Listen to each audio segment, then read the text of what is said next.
Hello, everyone, and welcome to episode 171 of Fans of Power. I'm Joe Amato, and I'm here with my partner in crime, Tyler T-Rex Baker, and Nathan won't be joining us today. He wanted to punk out, but that's okay, no problem. Me and Tyler will be doing this by ourselves. We'll do it good. So, what's Shut up, up, T-Rex? Joe. I'm doing the video game stream later tonight.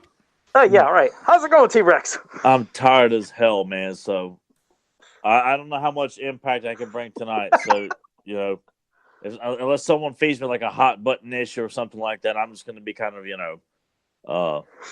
monotone, so to speak. Not due to the topics. I'm just really like the new work schedule. I'm it's constantly catching up with me even more because I work a much longer work schedule and a harder one too. And I'm like, I don't want to do anything on the weekends now. It's just as little as possible. And I'm tired a lot earlier, so I don't want anybody hitting up Joe privately. Hey guys, I think Tyler's going to commit suicide on the podcast. Is everything all right? No, I'm just tired, guys. So yeah, remember, if you always nobody send Joe and Nathan private messages that there's something wrong with me. I'm just tired as hell. Yeah, if you guys want him to get a little pumped up, you could always anger him with some stupid topic that always comes up that usually is as long something as you that don't mind it's like if I balk in your face for suggesting a dumbass idea or something like that, then you might get me a little bit more worked up. But I will not be issuing an apology if someone wants to poke and prod me and then say, I don't like what he said. I demand a public apology. Kiss my ass, man. He's hanging by his neck in his effing closet. Yeah. Dude, that's baseball. It is. Everything's basketball every week. You get every single Well, when Joe week. says he's seen it, but obviously he really had. It must have been like playing in the background at Kmart, like when they had like displays of movies playing on all the TVs. Yeah, Joe was like, "Oh, that's basketball." I remember that movie, and then just kind of walks down the aisle to go get the latest, Sega CD game or something. Oh, man, those were the days. Now, of course, and I tried to do something different. I thought, hey, I was going to be clever. I was going to try to give you guys a different angle and let you see Eternia a little bit. And something else is like, well, that just backfired big time. It's like my body's right here. And I think even if I... Yeah, and I was like, I don't even think if I... Let me see. I think even if I scooted to the side, did something like this, it still doesn't show really much of it. And I'm thinking about the stuff that's lower too. So, my whole thing, it was botched. I had a big botch right here live, but well, that's what I usually do.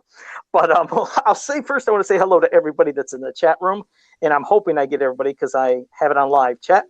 Delvis78, Zentron, your favorite blockhead. Scrolling a little more. Fedmon, Zen Brown. Grimbot. Oh, I think I said Grimbot. See, I'm seeing all already. Eric Amen. Still going a little bit. Tags and media animation. I every time I say it, I feel like I botched that every time. And I think I said everybody. If I missed somebody, I apologize. And of course, Nathan can get my back on that. And hopefully everything stays good when I do this as well. We've been having like these 65-mile-an-hour winds, some crazy stuff going around this area, and trees and limbs and shit's been breaking. I don't know how your area goes. Yeah, sometimes same, like same here. It's like the wind sounds like just a screeching bitch outside, where you just like.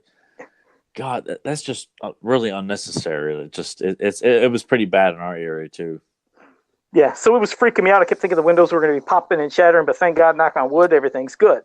But I was going to say, before we get into the main topics, I want to acknowledge a couple things. John Wise, who listened to our podcast, he said he really enjoyed it, and when he said when talking about the last two issues of the Star comics, of course we're talking about issue 13 today, but it got him so excited he said he had to grab two of them off of eBay, and he found issue 12, which we discussed last week, and he got the movie adaptation as well, but he said he realized he had issue 13. So just to know that, hey, if we could say something to get somebody a little excited to do that hunt, that's kind of why we love doing this show, is if we can get that kind of excitement in somebody to where they want to go out and get these things that we're speaking of. Yeah, if we got something like that regularly from most of our listeners, I probably wouldn't have like the meltdowns that I would do. People, let us know. Are we doing anything for you here, people? Or is it like me? Like when you listen to a podcast, it's like, I love this podcast. I'm not going to let them know about it. I'm not going to say anything about it. It sounds like if you just give some acknowledgement, so he's like, it doesn't feel like it's falling on deaf ears. I'm just like a bum on the street with like an empty cup. Spare any compliments? Any positive thoughts? Anybody? People like, I ain't got no change, man. Like, all right, man. Hey, man, no problem. I'll go to the soup kitchen tomorrow. Maybe they'll tell me something nice. He's like, please, just anything. And also JSP and Kevin Sharp. Thank you for joining us as well. Kevin, I will. I saw your message before we started this. Kevin wants to join us on the podcast. Like, it's official. No hiding around, beating around the bushes and all that stuff. So I got to do a test run with him. Kevin, I'll do a test run with you. Probably be close to the weekend because of my crazy work schedule, and we'll get you set up, and then we'll have you join us on the podcast. Probably not next weekend, but we'll aim for the following weekend if that works. Yeah, Joe? and if he wants to do any cheap horn out of his stuff, you know how I always say about like how sometimes I figured that's what we would do on here is to and he loves Manny Faces, so I thought maybe we could talk Manny Faces on there too. We could do that, yeah, because if he wants to have new pieces he's doing, he could show anything up to us, any of his commission pieces. I mean, you know, some people are cheap like that, like me. Hold on, let's see. Like right back. Oh, damn it, I can't reach it. Hold on, I got to back up slowly. Hold on, let me do this. Sorry about this. Oh, shit, damn it. Wait, I'm here. Shit, what happened? How is it? See what happens when I try to do stuff live? Still sound like he's still using like dial-up connections and stuff like that. Shit, did I just click myself off? Hold on, I'm trying to find you. Wait a second, I don't know what's going on. Where am I at? Where the hell am I at? Okay, wait, I think I got myself. Oh, I'm showing my keyboard. Jesus Christ, people are like, these two are real professional, especially Joe. No. That one guy is professional. Yeah, you're professional. Everybody's seen probably my missing K on my keyboard too. Okay, here I'm back. I just want to say this will be shipping out, but I was speaking of my slime pit He-Man when I was talking about one that I was doing for a customer where I actually wanted to sculpt in an angry face, different hair, slime over his body, and it glows too. It glows in the dark. But I just want to show that if they're ever to make an actual slime pit He-Man, I'd love to see a slimed up one, like the mini comic, angry, different. It just I had to do that. So the customer I'm doing this for said, you can go ahead and show it if you wanted. So I just cheaply hoarded myself out and did that. So yeah, there you go.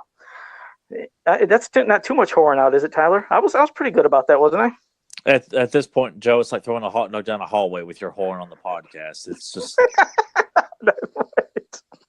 at this point, I don't feel anything anymore. It's just there. Do it. I'll just lay here. You do what you got to do. Oh, no, of course not. Yeah, no, that's no, not at all. I will say, like, it just makes you wonder why Super 7, you know. I know they did it because it's cheap because you explained it to me, but when you see that kind of version, not that I need another damn variant of He-Man, but if you're going to do something and pass it off as a certified variation of He-Man, it needs to look like the certified variation of He-Man. And that's why I feel like it's so kind of what the hell am I saying? I ain't gonna buy that thing anyway. I'm all about the movie figures. I don't give a shit about the slime pit translucent He-Man. I'm like, I don't care. There you go. Well, this is what happens when you're tired. You come off. Like, I feel like I'm. You know, here's like Frank on Everybody Loves Raymond or something like that. Just you sit in your chair and you say a smart ass remark, and that's about all you have to offer to the conversation right now. And that's it, right? And one other thing, the Descendants of Grayskull Facebook group, in case you guys are members of that, anybody out there, and they're wondering, well, what the hell happened? Why weren't they there for 3 days? Some people thought they were getting kicked off. Michael Bell, who is the admin there and who created the group, he posted a video of the price of freedom for She-Ra, that episode, and he just shared it on his group. But it had some copyright infringement. Facebook didn't like it, and so they banned him, which also banned his group. So that's why he hasn't been there for 3 days. I think it might show up again tonight, but didn't want people, in case you were thinking Michael had a problem with you. No, he didn't have a problem with anybody. They just shut down his account for 3 days, and when that happens, any group you create is shut down. So the group isn't gone. It should be back, but there were some people that were asking that, and I said I'd address that. Most of those episodes of He-Man Sure both are on YouTube to watch for free. Why the hell? I don't understand the logic in that. I don't get it. And see, I don't hope if anybody else here would know something like that, but I've seen that so much where I see people sharing videos from YouTube and episodes of He-Man, She-Ra, any of these things. They just share them on their wall or in a group, and I've never seen an issue. Yeah, if you can share clips of NBA or NFL or MLB, which are copyrighted, videos on social media, I don't understand that. That sounds like a lot of bullshit to me anyway. I'm sorry, Michael, and Michael and the rest of the group had to go through all that nonsense. I mean, that's just bunch of sandy vaginas to me. But no, and it's unfortunate because if there are some people that don't know what's going on, they could think that they were banned from that group and they could get pissed and they could start, spreading stuff around Facebook about this guy or this group. It's like, well, you got to, like calm down for a second, see what's going on first. So that's why I want to address it. So when people, if they're wondering, they know everything's cool. You're still in the group, and yeah, nobody was getting banned. It was just Michael got blocked or banned. He got banned for 3 days. It is stupid. Well, and also, in other words, even though like they have an official He-Man YouTube channel, and they also have like shit reviews, and that James was a part of, and I think Deucin worked on as well. So you can't share anything from an official He-Man YouTube channel on social media. I was lost, man. I'm just as lost as you were. I didn't understand it. There must have been like I mean, I don't know. It's just one of the things I feel like, because people will put up like variations of the episodes, and you watch like an edit, like a messed up version here, or a very small version on YouTube that with like most of the screen. So I don't know if it was one of those things. It's hard to say, but I don't understand how that violates any kind of it's just stupid. I'm sorry they had to go through that.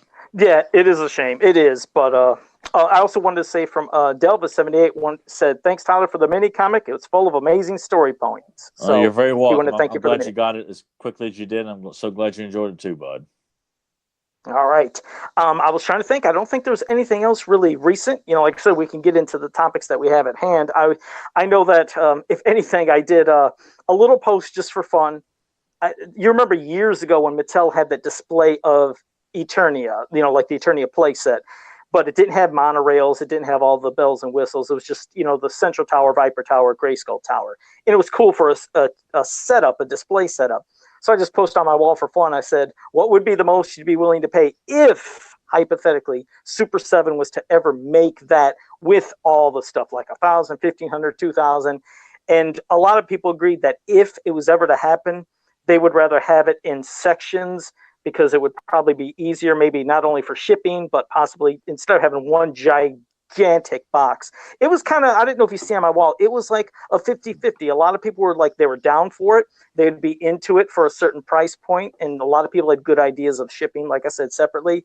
And then there was others that just said the playset does nothing for them. They never had an attachment to it when they were a kid, either because, well, they never heard of it, or as they got older and seeing it, they were like, what the hell kind of Eternia is that? They were thinking of like the Palace of Eternia. What does this mean? So some people really weren't even into the idea of having this made. So I don't know about you, but I mean, I know I couldn't, like I said, I can't even afford Snake Mountain. But I just wanted to get ideas. I want to make it because it's just, I feel like Snake Mountain is just going to be, it's just, for me, it's not practical to try and get it for financial reasons. I mean, I probably could, but I don't think I would be as excited about it because of how much money is being deducted every month towards, aside from all the other things you got to take care of and pay for and all that stuff, and all these other subs and things like that. But I can't fit. There's no place in my apartment to put it. I have no place to put it. Grayskull's not here, as I've said before, so it just kind of seems very impractical to spend $600, which is close to a month's rent.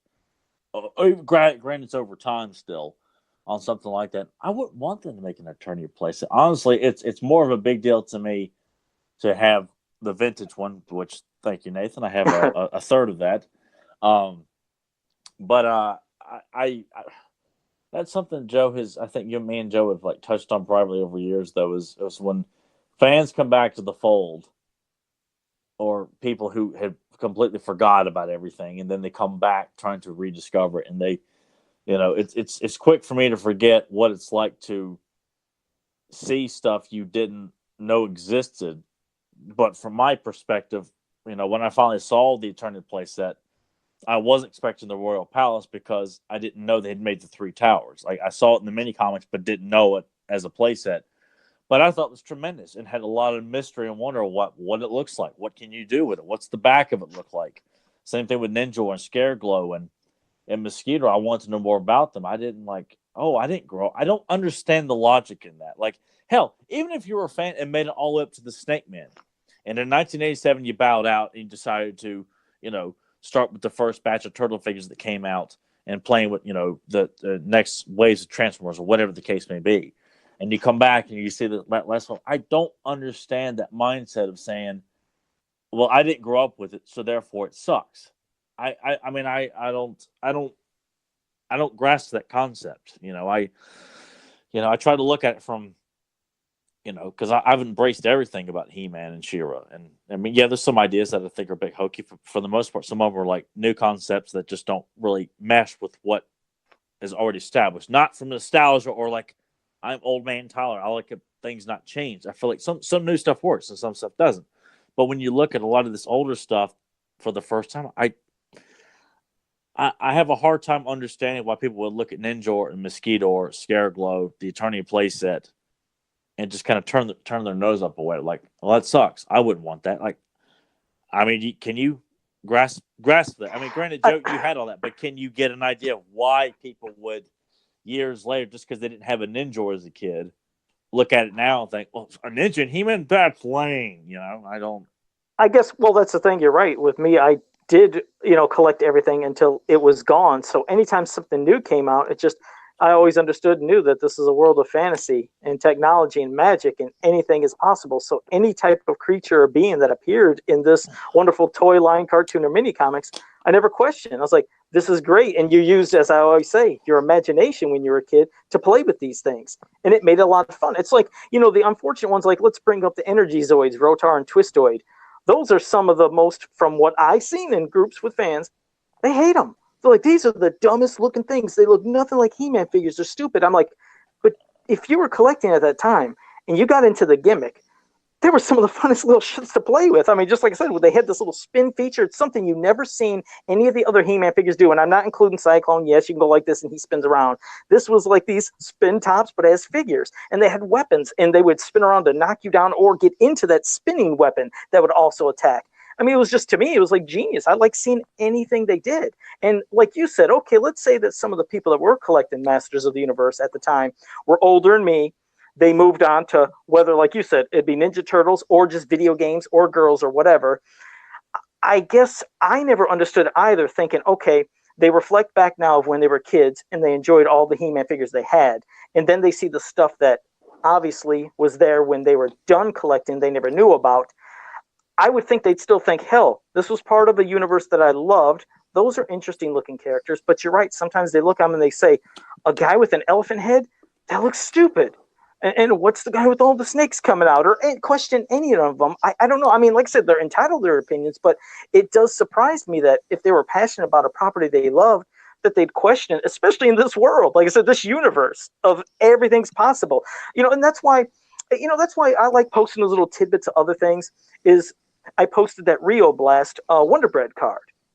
And on the front, they showed Rio Blast, and on the back, it had more of an origin for him compared to the mini comic that didn't give you much of anything except just there's Rio Blast, but you didn't get much of an origin. The back of that Wonder Bread card actually gave you information and some backstory to him to give you an understanding. Because what did he always get, Tyler? Why is a cowboy on Eternia? It doesn't make sense. But it's like, okay, well, yeah. Again, yes, whenever I see anywhere, that pop up anywhere, whether it's forums or social media, I just roll my eyes and like, yeah. You know what? I mean, law can exist. It makes me feel like you clearly don't get He-Man from the very beginning, And he's not wearing a cowboy hat and chewing dip, and going out to an outhouse to take a shit or anything like that. He's got a variety of guns and a marshal's badge on there with hints of a gunslinger. He's not, and I just blame that in the mini comic they have him saying, a lot of kind of Western slang, so to speak. Yeah. Because that's just the writers not knowing how to. I guess when a child sees he was not much of a cowboy anyway. Like I don't look at Rio Blast on the shelf and think cowboy. I never have.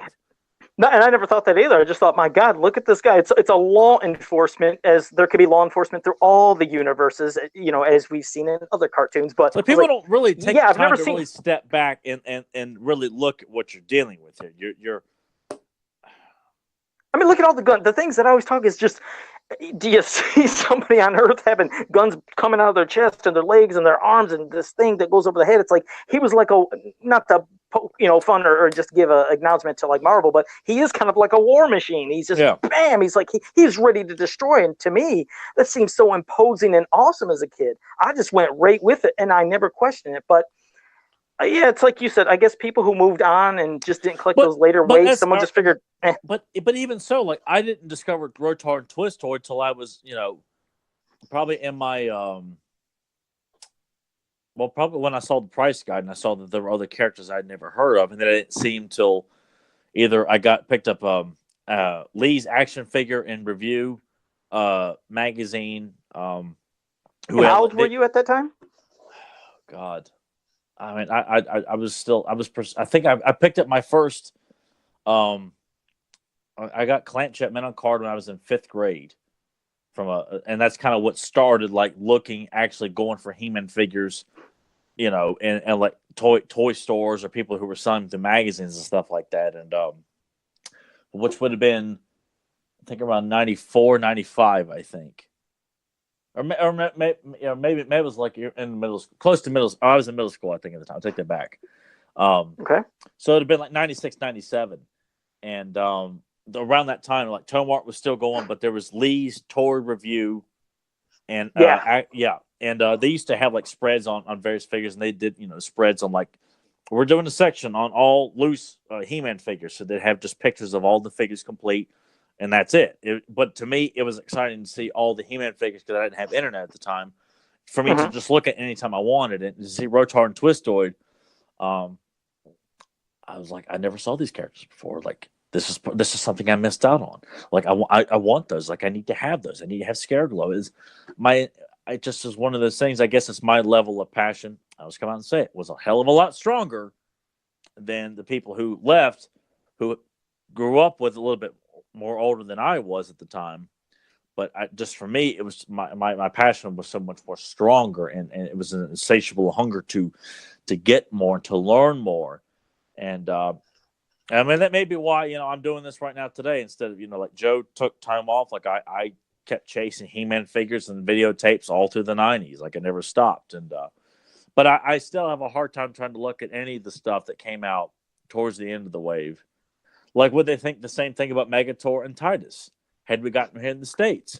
Or if Hot Shot, Grasp, and Terror and Slamurai and the Snake Orchard, had we gotten those in 1988? Would people look at those figures and shit on them? They unfortunately probably would have. Hell, there was even people that when the Giants were coming out for classics and they were wondering, okay, how big they would be. I told you when there was polls, some people said, let them be 6 inches. And I said, I remember jumping into that poll. 6 said, inches? 6 inches? Yes. I said, 6 inches? Why would you want them the same size as the other characters? And people replied right back to me. They said, well, they were never officially Giants. I said, what are you talking about? I said, they were figures. They were made back then. They just weren't released in the States. They were Giants. And they told me, well, they weren't released in the U.S., so nobody knows the difference. So I just was blown away. I was like, Giants? That's why I don't condone anybody. If you're going to act like that towards Joe or me or anybody else, if you're going to say that kind of shit, you better have your facts backed up. Like, people may say, you guys, you're just arguing over characters and stuff like that. Look, we all know what goes on social media and on the internet when we're discussing popular culture things like Star Wars, Star Trek, Marvel, DC, whatever. Everyone's going to be arguing and debating over stuff. If you're going to do that, do a quick Google search and verify your damn thoughts. Come on. It's no different than that one goofball arguing with me and Joe saying that Faker was not a robot. Yeah. I mean, it's just times like that where the people are their convictions are so strong, and then you slide them over a piece of paper with the facts on it, and you just sit there and they kind of just disappear. There's some interesting opinions. I mean, but like you said, for some of the people in the later waves, if they didn't get into it, I respect it. And the ones who still loved anything to look like that's cool too. But like you said, as long as people ain't harping on and disrespecting each other back and forth, But but there are so many toy lines that I know Joe bowed out of, and some that I wanted but didn't get. I didn't get to experience all of them and to their entire like when Bionic 6, like I only owned one of the figures, Bravestar only owned one of the figures, Thundercats only had a few, had lots of G.I. Joes, but missed out on a lot of them. But when I go back and hunt them down, or saw one that they that I missed out on, or whatever the case may be, like I don't look down upon that character doesn't fit. That is like the Manimals that were like prototypes for G.I. Joe. They got canceled, then they actually released them in stores as like a like a specialty line in KB Toys of like these GI Joe characters that would become monsters. Like you could flip their head over and they become like their chest would open up and they become like a different kind of beast. Those were scheduled to be part of like one of the last waves of GI Joe, and they got canceled, and they released them anyway. I think in like the early 2000s or late 90s. And oddly, they do look a bit. They don't look like they fit directly, but I appreciate that this was the route they were going. I'm like, must have those. That was going to be part of the original GI Joe line. We didn't get it. I have to have it, because that was what we were supposed to get. And I mean, I kind of feel like, that's why I'm so shocked when people don't embrace 87 or a lot of these prototype or concept characters that never got released that we were supposed to get or something like that. Why would you not want that? And if they were still to now, like I would do those posts where I said, here are some of the, unreleased vehicles or prototypes. And of course I'd show Giganosaur, I'd show the Gyro Attacker and some other things. And I'd say, which ones you'd love to see? And it seemed like overwhelmingly people would love to see a Giganosaur. Yeah. I mean, if they were able to give us that in that vintage form, how it looked, I'd love it. But I'd almost wonder if the Gyro Attacker came out. Now, of course, it wouldn't change the minds of the people that already hated Rotar and Twistoid, but even for those that maybe collected at the time but weren't feeling them, I wonder if the extra vehicle would help, because it looks so damn cool, the concept of He-Man being in this, but also you could load them in there and shoot them out and they would start spinning. It's like, damn, I wish that thing. And I thought it was a mold, wasn't it? A mold for that popped up on eBay that sold a few years back? I swear I posted pictures. I have no idea. I probably so. Yeah, they showed the actual mold of it, and I was like, I don't know who bought it, but I wish that whoever did buy it was like, damn, it'd be cool if they're able to, cast it out and make some of those things. I wish we were getting that from Super 7 instead of like a Snake Mountain. Like, why can't we get a Gigantosaur with payment plan? Why can't we get a Gyro Attacker? Or the concept of the Cosmic Key, like the child-sized Cosmic Key? Like, why can't we get something like that? I would rather do a payment plan for one of those than I'm sorry, just... I think they really need to check some more groups and revisit the idea of Gigantosaur. Every time I post it, no matter what group, people go nuts for it, because pretty much hand in hand, I've never really met anybody when I was growing up kid-wise that usually at some point didn't get into dinosaurs. Almost all kids, it seems like, got a kick out of dinosaurs. And hell, even with all the Jurassic Park movies that came out later that got people reinvigorated and some people excited, I think it's something that works, and especially when you mix the world of fantasy with Masters and add any other crazy technology or stuff like they did with the other ones. It just makes it that more appealing. Oh, you okay? Wait, hold on, Tyler's checking for something. No, I was like, what the hell was that? It's the wind blowing ungodly outside. Told you, it's doing the same thing around here. It sounded like someone was trying to get, like someone was like either trying to knock on the door or something, like. It was just like, what the hell is that? No, it's the wind blowing really, really bad outside. But I honestly, I would prefer that we get Gigantosaur to fit with the vintage line, because I feel like that's unfinished business. Same thing with the Gyro Attacker and Slammer Hot Shot, and those guys, like, they need to be released vintage form and complete the entire vintage line. And honestly, I think re-releasing a version of Titus and Megator for vintage, with slight variations, because I do not want to take away value from the originals. Like, do not. I mean, I kind of feel like you want the original, but you also want something that's not going to take away and have a lot of dickheads on eBay pop up on there and say, "Oh no, this is the original, man." But you know what? And this is also the perfect opportunity when you think of one other thing: the laser versions of Laser Light Skeletor, Laser Power He-Man, because those on the secondary market are ridiculous. And unlike how they were trying to search down the original figure of Eldor, and that one time even Hero, but Eldors have existed out there, but those would be, of course, kind of hard to find. And then if you want to make a mold of it and cast it out, but the laser versions, they're still readily available on eBay. I'm sure they could fork out some money, get versions of both of those, cast them out, and give us real vintage ones of those with the light up feature. I've seen great customizers out there who've done molding and casting of the original laser versions, and they look just like them. So if customizers can do it, I'd assume a company could do it. I would love to have official versions of them. I mean, I have of course, like I said, I do have Laser Light Skeletor, but my Laser Power He-Man, he's incomplete. So I'd rather get that for like $20 or $22 instead of what's it, 2,000. I mean, they're way too much on eBay. I mean, they're a lot of money. are variants that I would support because that's part of the vintage line that we didn't get here in the States. So I think that rises above just, you know, a glow in the dark Prince Adam. You know, I think there's no question. No one can argue that. And I dare you to challenge me on it. So, yeah, I really want to see the vintage line completed of what we were scheduled to get. And even if it's like, you know, a couple over a period of years, but know that the plan is over the next 5 years, we are going to complete the vintage line with what was intended. And then anything after that is, you know, would be gravy. I'm like, you know, but by God, man, give us an Icer and a Lizard Man to vintage form, man. Yeah, well, let's hope. Like I said, as we're seeing a lot of other things that they're doing in vintage form, I'm thinking we might eventually start seeing some more. So, crossing fingers for that. But, well, I figured we'll get into a comic now. We'll get into discussing the second part, in which would be issue 13. And this one, it says, of course, Skeletor lies, He-Man lives. I know it might be a little shiny reflecting off of this, but this is, and the name of the artist, I think it's Ron Wilson. So at least I was able to look in that to do that, because I told you It's I was not like, Gino Diachile. yeah, you want me to do that little spot right there. But beautiful art. But you know what's funny about this cover? I remember it as a kid, it used to drive me nuts, is I always thought that was a different colored Catra next to Skeletor, because as you see, Skeletor is in his kind of movie outfit, Yeah, and then that evil Lynn, it's like she had almost like a Catra kind of mask, and then I was like, is that supposed to be a pink imp? It always freaked out because, of course, that's I've how they figured it was imp.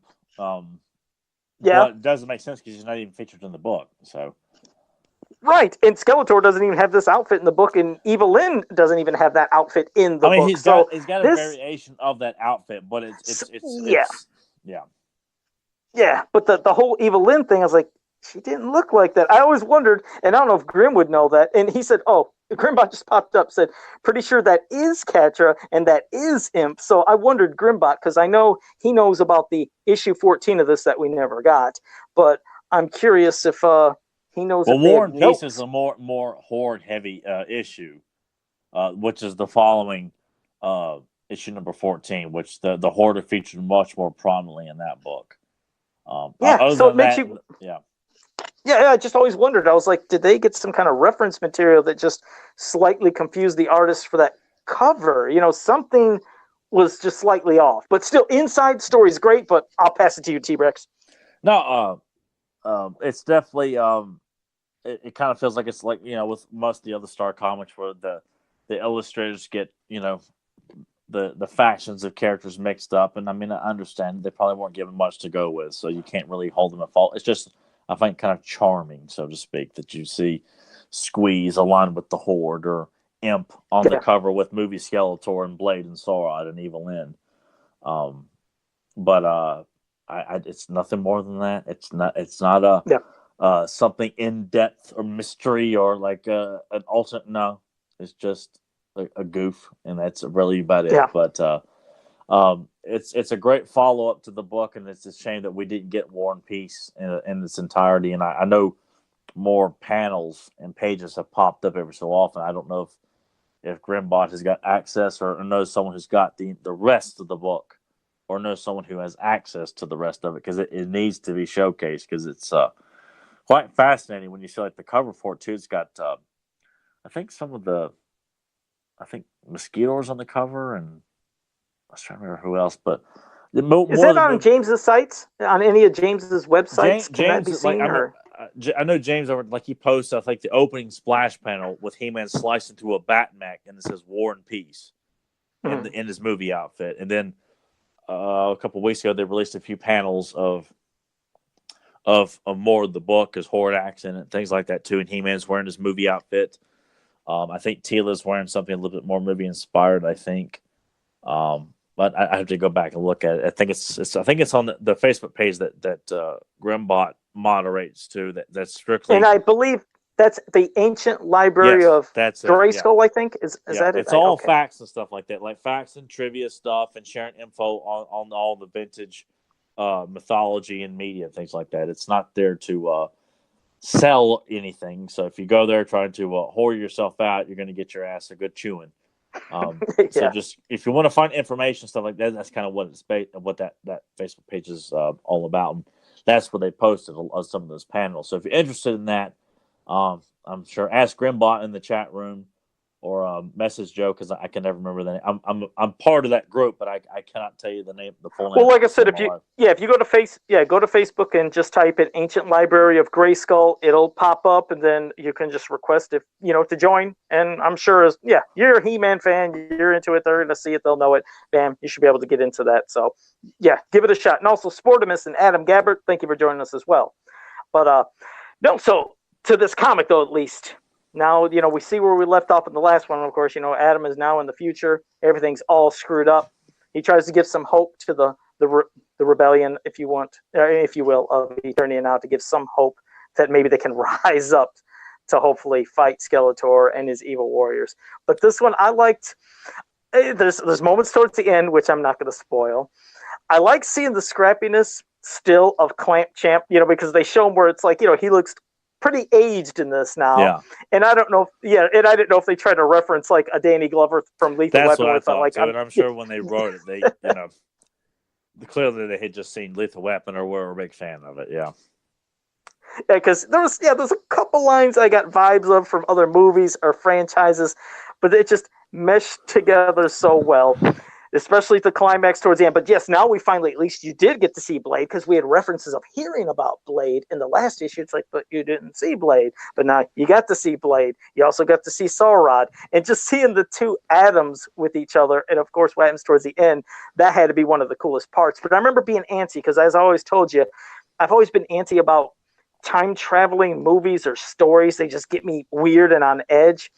And how this was going on and on, of course, at least you get a good ending. It didn't give you some crap ending where everything just turned to crap and there was no great conclusion. But I just want some of your initial thoughts. But for me as a kid, I just remember being antsy in hell, loving how it built through, but the ending gave that good satisfaction. I felt like everything, I was satisfied on how it ended, But go ahead. No, because with for the most part, time travel stuff pisses me off because people try to make it a lot more complicated than it needs to be. It keeps it pretty simple with this, and that doesn't make it convoluted or a little like, look, this is ridiculous here. Simple is he gives up being He-Man, and then obviously when he sees the future, this chain of events has happened because of this one incident.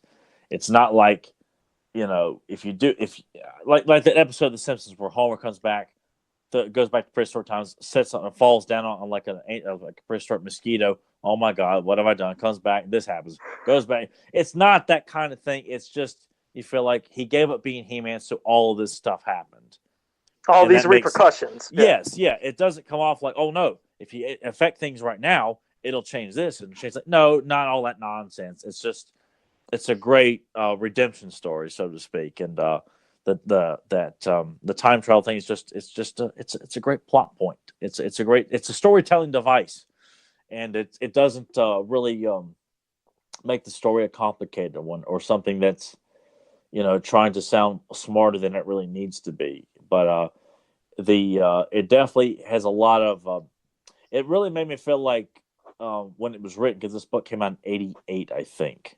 Yes, 88. That the writer definitely saw the movie and how Skeletor is written in it. He's written very seriously. If you look at all the other Star comics, sometimes he kind of be written slightly comical, not like Goofy slipping on a banana peel, but not as menacing. This, he comes off as quite menacing and threatening. His dialogue. Yeah, did they even?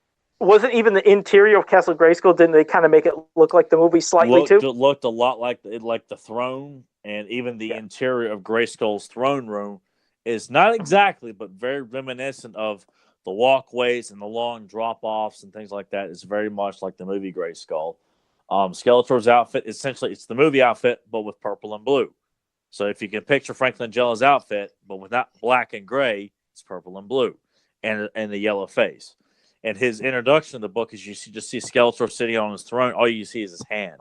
And he's talking about how bored he is because he's conquered. He's won. There's nothing left. It's one of those things when you think about villains if they were successful in conquering their greatest goal, what happens then? What do they do? What do they become, they're living a mundane life. There's nothing to do. I've won.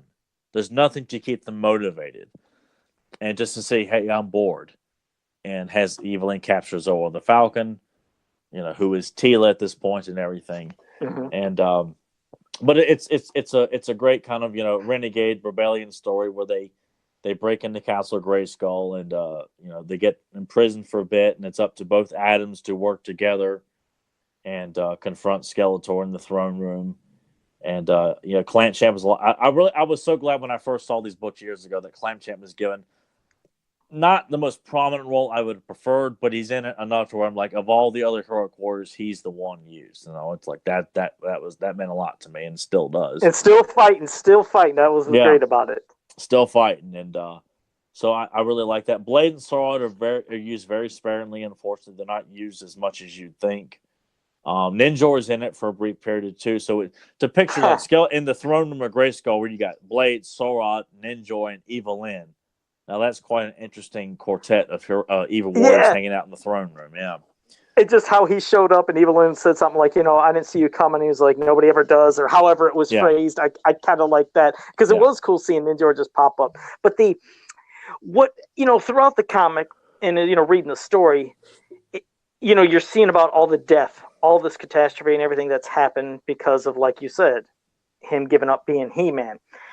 But all you're thinking in the back of your head, especially with me, is thinking, okay, well, since this is the future and not the past where it happened, if all these people are, dying and all these bad things are happening, hopefully then if he goes back to the past, and like you said, it sets it straight, because you see that Tila is very cold.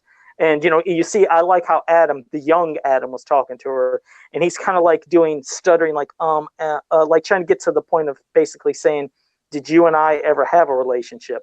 And she basically lets him know, like, after what happened, 30 years, all we've been doing has just been fighting basically this war and being in this rebellion. It's like, wow, what a horrible, horrible life that they've all endured for these past 30 years with being under the rule of the thumb of Skeletor, And that's why you so badly want everything to be corrected and him go to the past to set things straight so this horrible future never happens, because it was pretty damn depressing.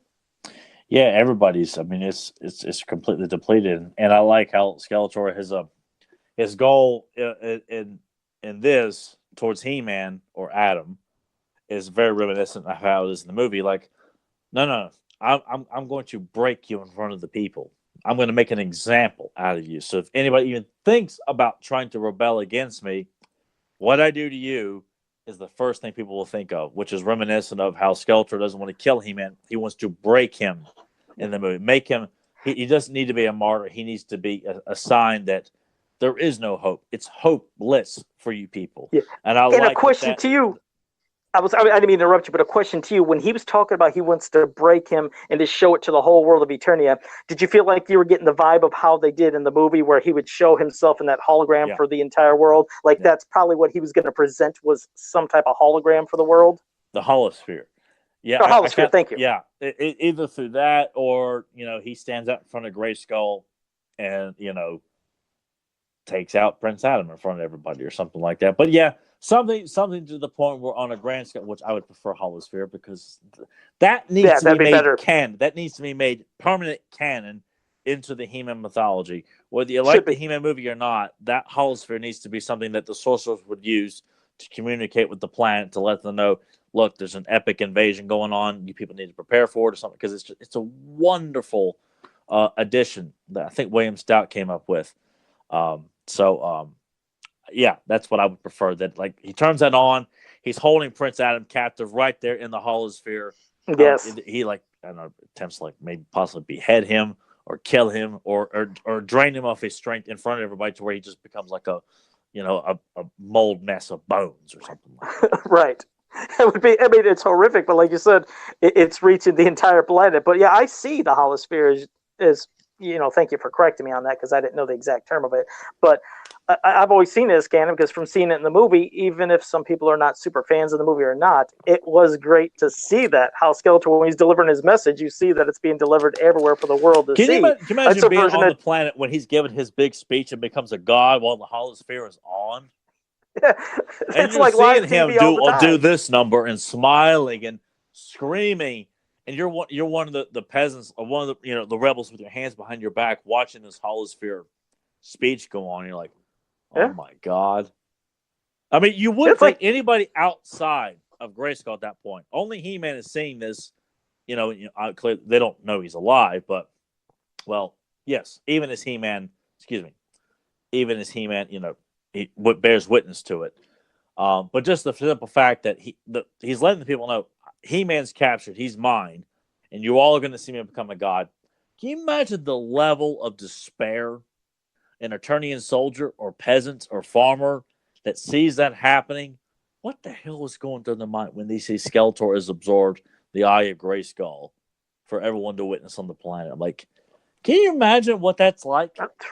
That's a frightening live news, if you will. That is their version of news. So that'd be on the 6 o'clock news of Eternia. That would pop up. There's your version of social media. That went viral. Yes, or even if somehow even the holosphere, if there was a way that it was something was to be shown, even within the outside meeting, that part where, okay, well, like I said, we don't always say everything that happens in these comics, because just like how the Wise went and bought these issues, from hearing us last week, we don't want to spoil you, so we want you to wonder what else is happening so you can go buy these. But that part when both Adams touched that sword and turned into He-Man, both of them do. We have the power. I think that's part of the point you wanted to avoid spoiling, was like that's one of the moments in the book. Well, I'm sure they've known it. I think I've even posted pictures. So there's some things that I won't say how it builds up to, but that was a cool moment. My cult has seen this stuff, so therefore they already they've seen it all. They've seen it all, Tyler. I posted every bit of this. But it's a good climactic battle, to where the one thing I'm not mentioning, but there's something you'll see towards the end that was a little, for me, was traumatizing to see this one thing happen. But knowing that once he goes to the past and it's set straight, it's good. But yeah, all that will lead to something. But seeing both He-Mans and seeing the revelation of Skeletor realizing, oh my God, you're He-Man. You continue to keep revealing more and more here. What else? Well, they knew it. Is a non-spoiler to you? He's like, so you just gave it away. At this point, you might as well just say, oh yeah, by the way, this fell apart. I'm like, well, just have the rest of the book, or what, the last two panels to read? He's like, Joe left us open to one page. What a hypocrite you are. Like, I will not watch trailers for movies, but I'll spoil the hell out of a Star comic for you while telling you, hey, go buy it. I won't spoil it all for you. I mean, I don't want to let everyone know there's an ad for Muppet Babies, toy, keyboards in this issue here. Or, Fruity Pebbles at the beginning of the book. Or how you get Marvel pins with those kids holding a giant boa constrictor in the book. Don't want to spoil that for them. Sweet Jesus. Yeah, no, there was something that I'm still not saying, but there was something I thought was even more at this intense. Point, what else is there to hide? No, there's more. Trust me, people. There's something you'll see. No, not a whole lot more. By this point, the last part you haven't mentioned, like, that's not going to be as devastating as Joe's hyping it up to be. So get it with the intention. It's a great story, not because Joe's leaving out. Like, they're like, that's it. The biggest nutbuster in the world. They're all like, yep, that's it. Joe just spoiled it all. Spoiled it. So, oh, sweet Jesus. But yeah, you guys got to get this. So look up. It's for issue 13. Go check eBay. I don't know how much this costs, if it's going to be on there. I think it's not cheap on eBay. Let me tell you that right. It is not. I mean, when I say not cheap, I mean, like, you're not going. I mean, our listener who got it cheap last week. John Wise, he got lucky. John Wise got issue 12 for $17. So this is 13. Well, 13, you're looking at $40 to $60, if not more. Wow. Yeah. I did not realize the insane high prices. You'll pay over $100 for it. So. Wow. Well, hopefully, maybe there'll be a beater issue with maybe a slightly worn cover that you get for a cheaper price. But yeah, check it out. I've seen some that had beat up covers. Even beater ones? Even ones that, if you go on eBay right now, like, you can find some on there that are, they're not graded, but they tell you what kind of condition they're in. And even at those prices, you're not paying $5, $10 for it. So, oh wow! So just have money to spare if you're going to go seek it out, because it's anything's possible. You may get lucky and like, hey, I got it for $5. Well, man, more power to you. But you were one of the few. So yeah, well, Grimbot said he got lucky enough to see it for $12.99, and yeah, I think you guys might have seen my ear too. I've had everything readjusted here, but yeah, well, Grimbot, that's a hell of a deal. So, well, Tyler, so that's that. And before we get into questions from everybody, we are going to do a character discussion on somebody that you don't hear many people talk about, and that's Garn, which we've seen two different versions of Garn. Of course, we've seen him in Slave City, and then we've also seen him in the cartoon A Tale of Two Cities. We've seen two different Garns, and it was it Raina and Rhea. Like, didn't she have her name spelled differently? You know, the innocent victim in both of the stories. Was it Raina and Rhea? Is that how they switched it up for those stories? I'm trying to remember. I think it's Raina in Tale of Two Cities, and then I couldn't tell you for Slave City. I have no idea right off the top of my head. Yeah, couldn't remember. But Garn, I remember. I always got a kick of the super big guys. Like I told you, I'm the guy that's the sucker for Cambro. Most people hate him, but I love Cambro. I love the giant. And Garn always, to me, looked like he was kind of a big giant dude. You know, in the cartoon itself, Tale of Two Cities. So a character that, yes, didn't have much beyond, obviously, was just that episode, right? We didn't, I mean, was there like a palette swap of him for another episode or no? I couldn't remember if they did. I don't think so, but I mean, there are some episodes that I don't have memorized because they weren't great episodes. So, but I don't recall coming across a palette swap of Garn. They did. I may be just having. I'm thinking my big Cambro in my head, like I always say with Cambro and Herman the Hermit, like, or 4 or 5 whatever. off the top of my head that had palette swaps for the show, but I don't think he was one of them. Okay, and I figured, well, if let me see his wait, I don't know if. Oh, wait a second. Grimbot was mentioning. Oh, he's. Oh, okay, not from He-Man, but he said technically that Garn, he was recycled from Filmation's Tarzan script. His model was reused, but okay, well, that's weird. Now I'll have to look that about Tarzan. But a big guy, and of course, with anybody having a go with He-Man is cool to see. I like the differences, of course. Well, in the cartoon, he's black. In the mini comic, he's Native American. In the cartoon, they don't, of course, use weapons. They're just using their hands to battle and toss and throw. In the mini comic, you see weapons. It almost, anytime I see the mini comics with a lot of stuff, as you said before, of course, they have a little more liberties of it. Seems like it's a little more violent. The things they use as for words with maybe mentioning death, of showing weapons clashing and stuff, something we didn't get to see a lot of in the cartoon. And it was so refreshing that there was two completely different versions. And when we had Larry Houston on, and how we found out he didn't even know about Garn from the cartoon, that always fascinated me. I figured he would have known something about a cartoon version as well, but his version I love too. I mean, well, that was something because I asked Robert London too, and he wasn't aware that Double-Edged Sword, a script he wrote, was also a mini comic. So there's 3 mini comics that were also Filmation scripts there, because I almost felt like there must have been some sort of Mattel crossover somewhere in between, with Filmation, in terms of like someone wrote a script for the mini comic and then slipped it to the guys at Filmation or something like that, because or someone at Mattel liked the script for Dragon's Gift that Larry Taylor wrote, liked Robbie London's Double-Edged Sword, and liked Tale of Two Cities. I can't remember the writer of that particular episode off the top of my head, but I mean, those are 3 prominent episodes that were mini comics, and I just kind of feel like someone at Mattel really must have been reading through a lot of the script ideas and just felt like, hey, these are great. We could turn these into mini comics, and gave them to Lee Nordling, who wrote a lot of those scripts that Larry was working with. Yes, and I was going to say, as how I was looking at the comments too quickly, Grimbot was, well, first he was kind of letting me first known about how the character was recycled from Filmation's Tarzan script, but he wanted to say, no, the character, how Garn, how he looks, was reused, and I think he said it was with the episode with the space pirates where he got reused. So thanks for letting me know that, Grim. Okay. Because I thought I remembered seeing a... I'm not going to beat myself up for not remembering that one. Right, so, but I'm glad he mentioned that.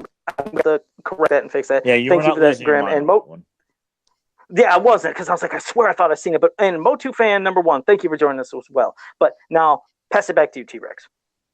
I was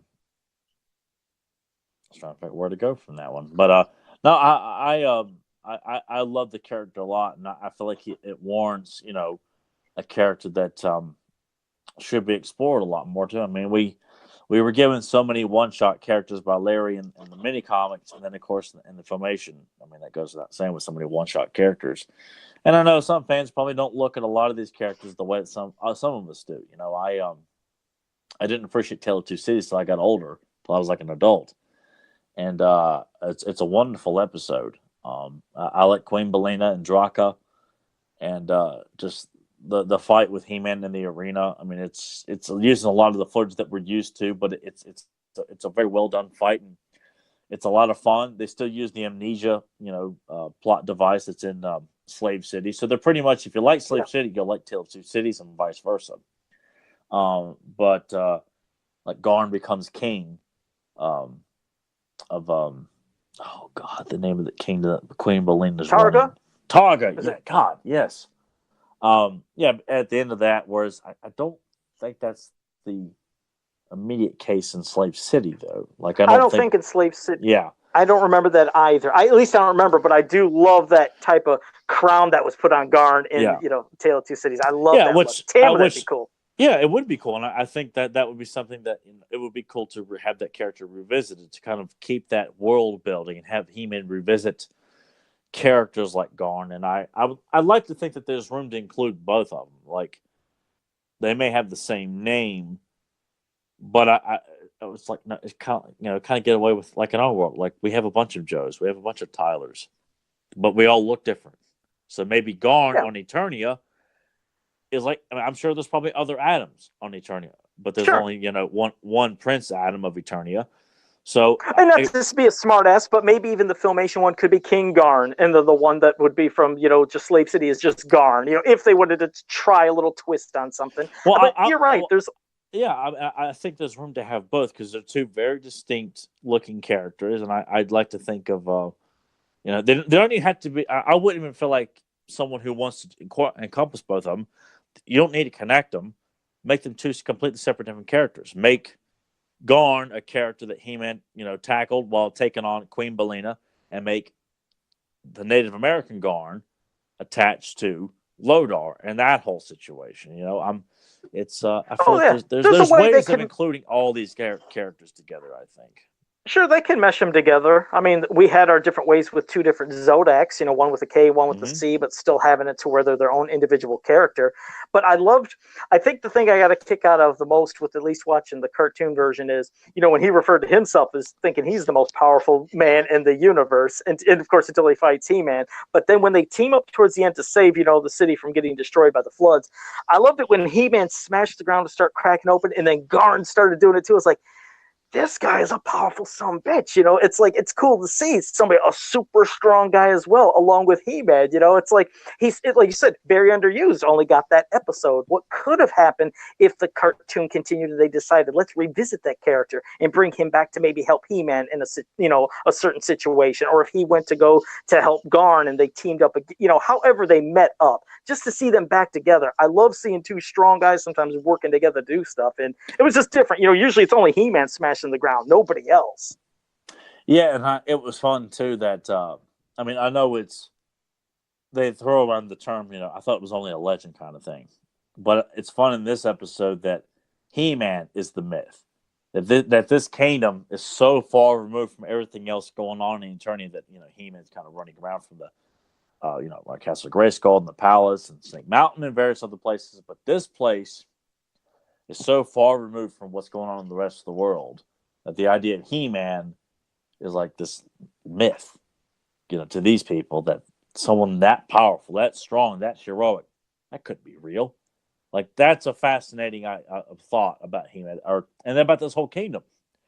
That not everybody, has interactions with the evil warriors and with He-Man and the royal palace. That it's a vast planet of kingdoms and territories and terrains and jungles and tribes and that's species. What's so refreshing too. And you're right, because that's what's refreshing not only about the episode but also the mini comic, is the amount of different characters you got in each of those stories, to where it wasn't just like sometimes just taking one character and just having one new villain or one new guy or however it may be, but a lot of different characters. Like you said, you had Belina, you had Draka, you had the Gargon warriors, and then of course you had Garn in the cartoon version. And in the mini comic, you had the kobolds, you had Lodar, and you had their version of Garn. And the thing is, each of those stories, God, could you imagine all of them into characters? Belina would be an amazing figure along with Garn, and having those Gargon warriors too. They're a little crazy and weird looking, but I'll admit in the mini comic, I do love the kobolds more. I think if I was I like them both because the both unique. I think they were called Gargon warriors, but I might be wrong. They remind me of the Palace Guards from Black Star. Hey, maybe they were reused, or maybe they were using the same model sheets. I don't know. I don't know, maybe they look kind of bird-like, so therefore I know what you mean. Yeah, so that I just thought they look completely different, but they're reminiscent of the Palace Guards from Overlord's Castle, and I just thought they looked, I liked, and they ride around on hover discs and stuff like that. Yeah, too. I like those. Yeah. So I think there's a lot to be added. So you people out there, if you're listening to this and you're a casual fan, and all you know is Triclops and Trapjaw is the extent of evil in your mindset. Do yourself a favor, man. Open up the brain there and take in all these other characters we're talking about. Tale of Two Cities is available on YouTube to watch right now. Slave City is available to read on He-Man.org right now.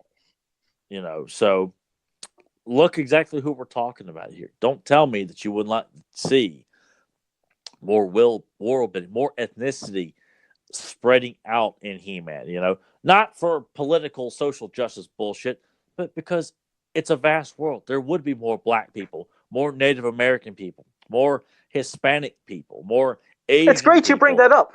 Yeah. No, I'm glad you brought that up. It's something I've always said. It's like for anybody that always did wonder, how was it in the world of Masters of the Universe and Princess of Power? Did they represent other races? It's like, yes, they did. They've always had. So this isn't something new. Like when people, like you said, unfortunately, it might be trying to say, like, they've never had anybody black in the cartoons or the toys. And like, did you look at the cartoon or the toys? Did you read any of the comics? Did you see the diversity? He-Man's been one of the most diverse properties that I could remember, at least for my day, that I do remember. And of course, it's fantasy as well, so that's why you have alien races and creatures and beings. It was so rich with all the characters that you could get in this story, or multiple stories with Princess of Power, New Adventures, Masters of the Universe. That's why we love it so much. Just the amount and all this stuff is just accepted. Yeah. It's not addressed. Oh, Malak happens to be black. Oh, look, Garn is black in this. Oh, look, right.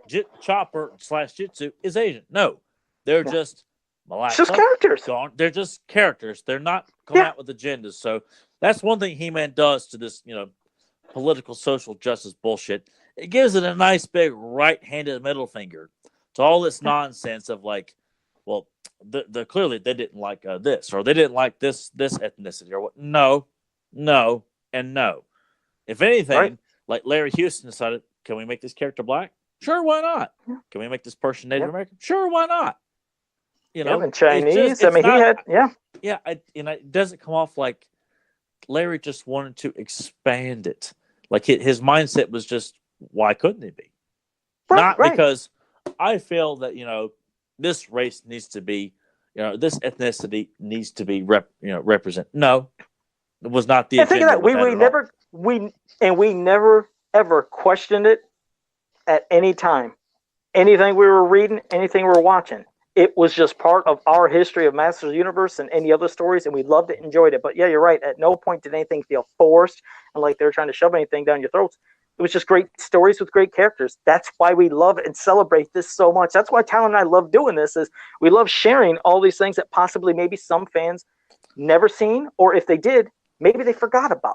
That's why we like bringing it back up. And like we said, we stress it to go ahead and read Slave City and Tale of Two Cities. Make sure you watch that. It's right there for you to see on YouTube and He-Man.org, or if you want to find this stuff through eBay and buying any of these stories and comics or anything, they're right there to get. But it's so rich. That's why I said that's Masters of the Universe. It's always my main passion. It's always been it.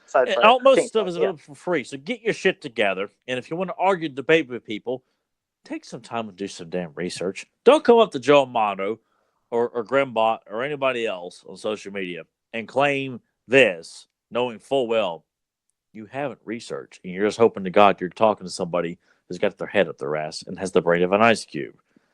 You know, I'm trying to encourage people, have fun, learn about this stuff, because I'm sure at some point people are going to, come on, debate over something else other than ankle articulation and pain apps and shit like that. Come on, people. Have something a little bit more intellectual to discuss and argue about. Thank God we haven't heard that in a while. But yeah, so again, check out those stories that we both mentioned right now. Also, now before I pass it to Tyler, in case there's anything he wants to recommend, I want to pass it to you guys in the chat room while he's going to say some stuff. Any questions you have for us right now regarding these mini comics, the cartoons, the movie, the toys, whatever, put it up here in the chat room. We'll try to get to every one of them. And I'm going to pass it to you now. T-Rex, go ahead. Anything you want to recommend or say? I got nothing. You want to promote Kevin Sharp, who just said, he's still there. He's still there. Yeah, Kevin's still here. Kevin is currently taking commissions. So if you people, I'm not spoiling anything because he showed it to me. I'm sure it will be shown at some point. He's working on, for fun, a very badass looking Too Bad. Oh yeah, and he wasn't finished with it. But when I saw, I'm like, this is a doodle. You're doodling this, so. Which is a tremendous looking rendition of Too Bad. So if you have just one particular character of He-Man, doesn't matter who it is, contact Kevin. He's got some good prices on single characters. If you want a big battle scene of, the Snake Man taking on the Horde in front of the Viper Tower, or the Evil Warriors taking on the Great Rebellion in front of the Central Tower, or, He-Man and Hornet duking it out on top of the Fright Zone or something like that. He will draw any of that stuff. He's taking commissions right now. And it's absolutely beautiful. I mean, he just recently showed that Jaga and Groon piece, and I shared it on my wall, and yeah, people were going bananas for that. So, yeah, you got to check him out. You can find him on Facebook for Kevin Sharp. And does he have a page called Kevin Sharp, or he's got the art of Kevin Deviant Art or Deviant Art, Deviant, whatever the hell you call it. He's got one of those. Okay. I don't think he's got like a separate page. I know he goes through. If you want to go through Facebook to contact him. He's pretty quick. He's pretty good about responding on that. Let's just look up Kevin Sharp, and it's pretty easy. Pretty easy to find him on there. But if you want a commission or want to get a quote on how much a character with full details, or 4 characters, 6 characters, whatever you're looking for, just contact him, get a quote from him. And he's really good, and get specific with him. Let me just put it this way. If you want something, be specific about it. Don't just tell him, I want He-Man and Skeletor fighting each other. No. Be specific with what you want in the fight. You want Skeletor leaping into the air, holding, his Havoc staff lit up with electrified, power, coming down at He-Man. He-Man's, giving an uppercut him with the, give him something to work with your people. I want to let people know in advance. Be specific with them, because all the stuff people have seen him do. Like, I'm very specific about their artwork, and it makes his job a lot easier to realize what you want to see if you come up with very specific poses or give them examples of which. I'm just trying to, I encourage people, if you want to do stuff with them, be very specific with them. Yeah, you're right. And using a lot of descriptions to be descriptive, that does help. Along with and also, as you've seen, he will turn you into characters as well. He's done it with Tyler, so you could probably send your face, your photo, saying, "I want to be the one that's killing Hordak or fighting Hordak or the Snake Man or anything you want." Don't be ashamed or feel like because I used to worry people think I'm such an egomaniac, but for me, ever since I always wanted to see myself what I would look like as He-Man. So I've had Axel do it, I've had Kevin do it. So if you want to see yourself as Cyclone, if you want to see yourself as Evil Lyn, if you want to see yourself as, Jitsu, or Blade, whatever. Or even a unique character, a brand new unique character. Yeah, if you want to come up with your own character fighting, Lion-O and He-Man at the same time, you can do that. Have whatever ideas you want, just let your brain flow free, but be specific and give details. It maximizes his talent and gives you something a lot more unique. There you go. And whether it's next week or the week after, whenever you can talk with Kevin, we'll have him on the show. And sit down with him sometime next week and get that set up. So the following week, we'll have Kevin on, and you guys can ask him questions about his artwork. He's worked on some of the He-Man projects that are some of the pack-in comics that have come out and things like that too. So He's worked on G.I. Joe for Image back when G.I. Joe was relaunched back in the early 2000s too. So just to name some of his stuff. So there you he's go. worked with Chris Claremont on X-Men too. So he's dabbling in some big time stuff, man. So we'll have him on in a couple of weeks. I'll be right back while you're looking up questions. I just hang on a second. Okay. If you have to go pee, you go pee. Tom's got to go take a piss. No, yeah, he might be experiencing the winds and things just like we were as well. Or, I have. So now I'll look through right now. I'm going to check to see if there's any of these questions here that I could get to with maybe not pertaining with anything with Tyler. But if it's going to be something about background or how the making of something was going on, that's something I might not know. Just as Adam Gabbert said, Joe, Tyler, yeah, I might wait for that one right there. Femon says, how can we even come up to Joe? We don't know where he is, and his gunman would shoot us before we get close. Yeah, I don't know. You're right. I could, it's a possibility. I might have been at some of these conventions, Fedmon, and nobody's ever known. But yeah, because you never see my face. But okay, well, Tyler's back. I'll give this one with Adam to Tyler because it's a quick one, and Tyler might not know. I'm not sure. I know none of this. It says, Joe, Tyler, my question is with Mr. Barty as Gwildor. When he was pulled out of the water, where he got water out of his ears, he says, I know I didn't see it. He's like, what was behind his head to do that? I don't know. They must have some kind of little device to squirt the water out. I don't know what he means, Tyler. I guess he's looking like special effects technical. I'm sure they had some device to squirt water around. Something to represent gills. Something to represent gill slits. That's all I can really tell you. I don't know the technical aspects of the all that stuff. Yeah, me neither. I was like, I wouldn't have known. But thank you for that, Adam. Zentron says, if you could merge two characters like Too Bad is, who would you merge and why? Oh, I've never really. That's a different. Well, I like being put on the spot because even, my answer can't be right, can't be wrong.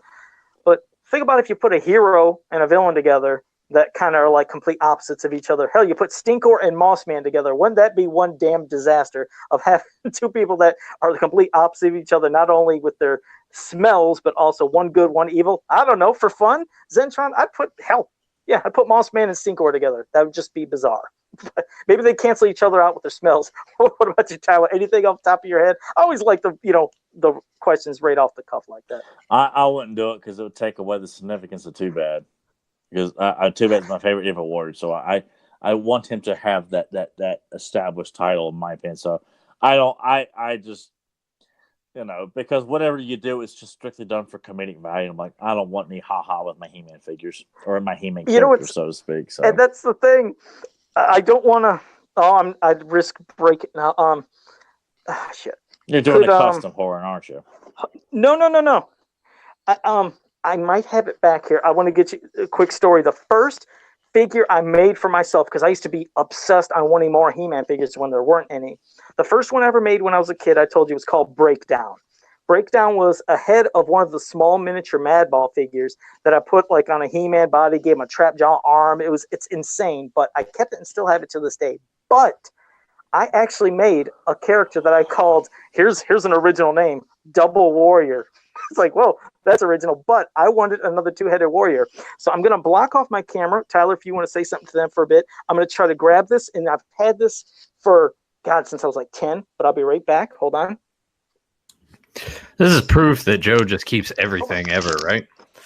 Yeah, I'm sure, like, that's probably why he struggles so much. He's, like, just stepping on stuff all over his floor. He's probably got, Did you hear him in the background just now? I can just hear him just like shit. And he's just stepping like, oh man, there's that bag of Arby's I forgot about. Oh my god, there's just stepping all kinds of random stuff all over the room.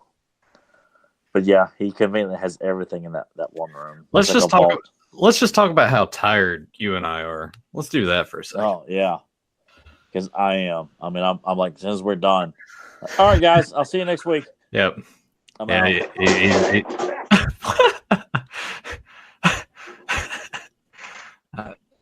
It's like Robert Williams and Mrs. Doubtfire, just screams, get back to your cell. Don't make me get the hose. That kind of thing. God, I'm so tired. I'm almost back. Hold on. If only there was a Christmas parade going on out in the neighborhood. For old Joe Amato. Yeah. I'm back. Sorry, I dropped some shit. Damn it, I dropped one thing on my lunchbox. All right, and here's the other thing. Okay, I'm going to show you.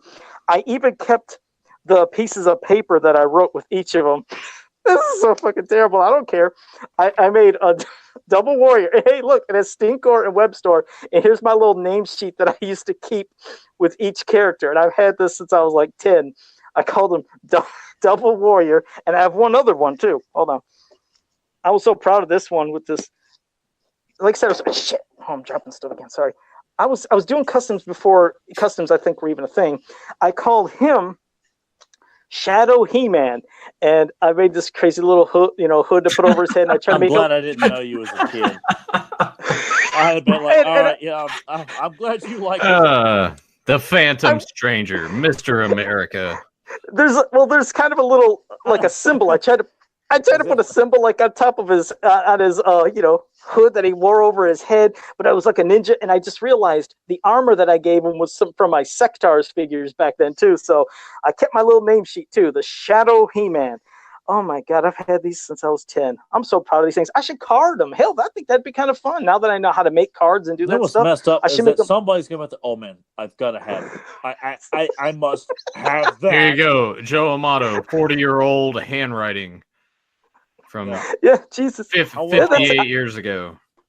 Look at that penmanship. That's some damn good 10-year-old penmanship. The sad thing is I probably write just the same or not worse now. But there, I wanted to share those. Oh, Christ. Did I miss anything while I was slamming stuff in a way, you guys? I wanted to make sure I didn't do anything. No, I think I came in at the right time, actually. All right, good. Okay, well, let me try to get back to some questions here. Let me see. I got to scroll down. Hold on. Sorry about that. Okay. Have either of you... this is from Sportimus. Have either of you or Nathan used those retro replacement rubber cords to repair your old 80s Masters Universe figures? Has it worked well for you, or are you considering doing it sometime? I have and love it. Sportimus, are you referring to those... I think he might be talking about those things to put into the legs. Because there is a... Yeah. I actually have a Hordak, vintage Hordak that was broken that way that I was going to repair in a similar fashion, but I never got around to it. But from what I have seen, it looks like it works out okay, at least. Yeah. So, okay, good. They do. Yeah. They do. I mean, I've seen them as well, but I have not got those. But thanks for at least mentioning that and saying that as well. Kevin Sharp said, I think he said just Kevin Sharp Art on Facebook. Oh, that's another way you can find Kevin Sharp. Just type in Kevin Sharp Art on Facebook. So bam, thank you for that. His check out the description below. Kevin Sharp's Facebook stuff is there in the description. So if you guys want to hit him up, he is down there. All right. He draws awesome. Captain America looks incredibly like me. So if you guys like Captain America, so if you want stuff that doesn't look like Tyler, he does a lot of good work. And hey, Sportimus, I don't know if you're joking or if you're serious, but if you're serious, if you want to have Kevin draw He-Man kicking Superman in the nuts and Superman is hunched over with pain surrendering, he would do that. Don't think that's not something he wouldn't do. If you really want that, he could do it, and he would do it great. So you got the cash, you know. If only you got to make sure Kevin Sharp looks like Josh Roop when he's getting kicked up. I mean, Superman has to look like Josh Root. Yeah. There's got to be a tree in the background too for him to lean against. What the war bubble goes. Oh. Yep, and he'll miss the bus because of it. Fedmon, I'm sorry I did drop some bodily functions about pooping and peeing, but in other words, sorry about that. It happens when I. Wait, you guys were talking about that stuff and I missed out on it. What?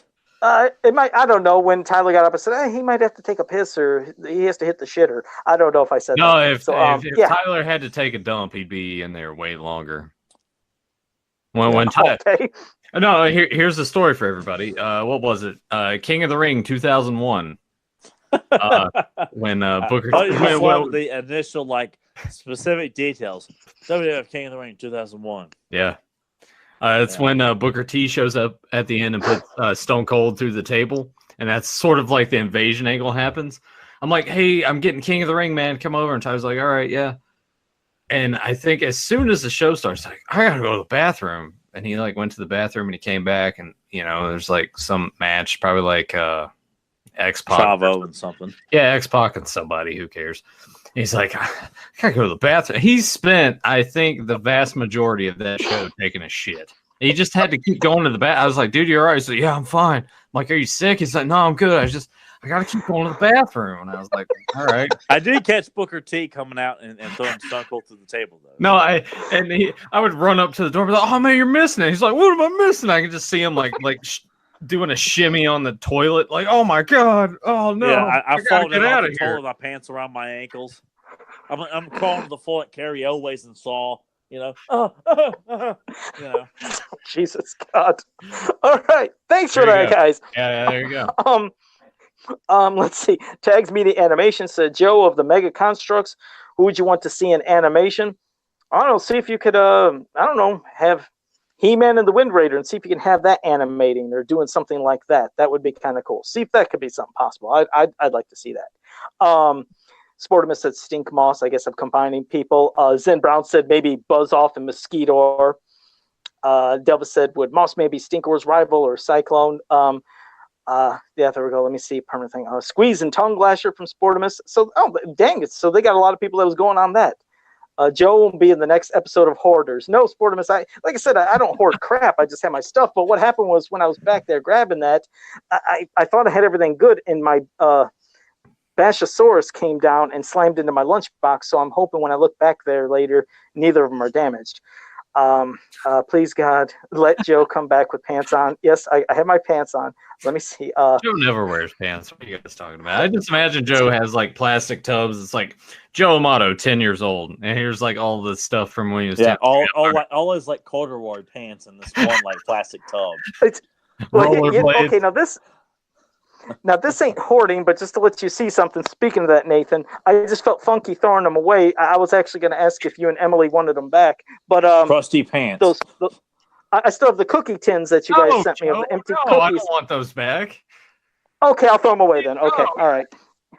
Why don't you just wash them and keep them and use them as like to put like extra butter in or hot sauce or salad, or straws and napkins you steal from McDonald's. Yeah, you can use those for other things, Joe, or throw them away. Yeah, you can even take a shit in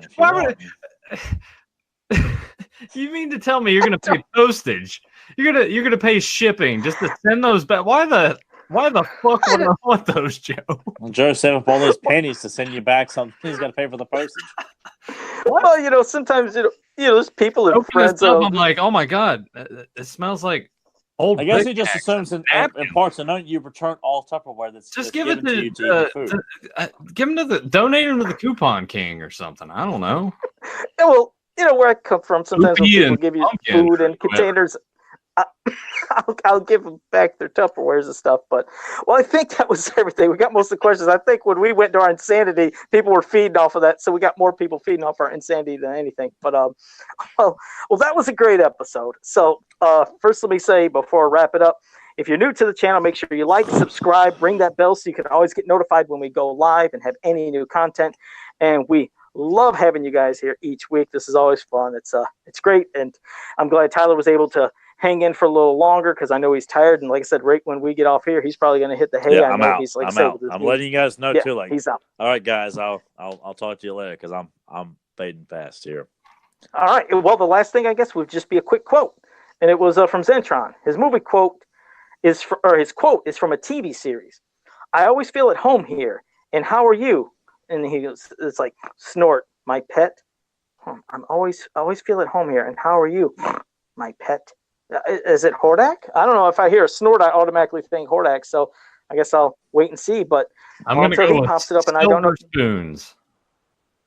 Silver spoon. Okay, and I think Tyler was going to say he doesn't have a clue. So I'm going to pass. So I'll just do what I say, and then if it pops up here, we'll see what that is. But until next time, have a powerful day. He's probably experiencing what Vigo's feeling. Carpathian kitten lost. He's missed his kitten. We'll just put one over here by the castle. Yeah! Ghostbusters 2! Ghostbusters 2! Love that part. Yes, I know some shit. That was a really good Christmas film. It was. I don't give a shit what both you guys say. She-Ra episode, it was friendship. So, okay, well, it was from an episode. Thank you for that, Zentron. And yeah, that is a great Christmas movie, is Ghostbusters 2. Yeah, for the whole 15 seconds. It was Christmas in that movie. Oh, yeah, and it takes place like the end battles on New Year's Eve and, all the other stuff that involves. Oh, Christmas. that's not Christmas time anymore. New Year's Eve. We're past. It's the holidays. See you guys next time.